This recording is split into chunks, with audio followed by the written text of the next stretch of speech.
42 సంవత్సరాల నుంచి ఉంటున్నామండి మా రత్నాల చెరువులో. ప్రతి నాయకుడు కూడా వస్తున్నారు, ఏదో కాకమ్మ కబుర్లు చెప్పి వెళ్ళిపోతున్నారు. గతంలో మా మా కమ్యూనిటీ వాళ్ళు కూడా నాయకులుగా మారి పట్టాలు ఇస్తామని హామీలు ఇచ్చారు, కానీ ఎవ్వరూ ఇంతవరకు నెరవేర్చలేదు. కానీ మా లోకేష్ గారు మంచి మెజార్టీతో గెలిపించినందుకు ప్రజల రుణం తీర్చుకుంటున్నారు. లోకేష్ గారు మా 42 సంవత్సరాల కళ నిజమవటం అనేది చాలా అదృష్టంగా భావిస్తున్నాం మేము.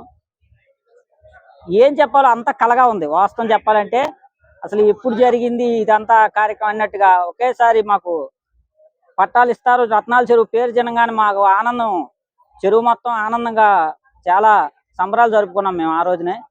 లోకేష్ గారు ఇచ్చిన మాట ప్రకారం నెరవేర్చుకున్నందుకు ఆయన ప్రత్యేకించి ధన్యవాదాలు. నమస్కారం సార్, నా పేరు సాదరమైన వెంకటేశ్వరరావు. మేము 35 సంవత్సరాలుగా ఎన్నో ఇబ్బందులు పడుతున్నాం సార్. బురదని నీళ్ళు అనక చాలా తిప్పలు పడ్డాము సార్. ఎన్నాళ్ళలో నుంచి ఇళ్ళ పట్టాలు ఇస్తున్నారని ఎప్పటి నుంచో చెబుతున్నారు సార్. అలాంటిది ఏ ప్రభుత్వం వచ్చినా కానీ ఎవరు సహకరించలేదు సార్. మన లోకేష్ అన్నగారు మన కూటమి ప్రభుత్వం వచ్చిన తర్వాత అన్ని సహకారాలు మమ్మల్ని ఇక్కడ జాగ్రత్తగా తీసుకొచ్చి చైర్లో కూర్చోబెట్టి పేరున పిలిచి మాకు ఈ పట్టాదారులు అందించినందుకు చాలా సంతోషంగా ఉంది సార్.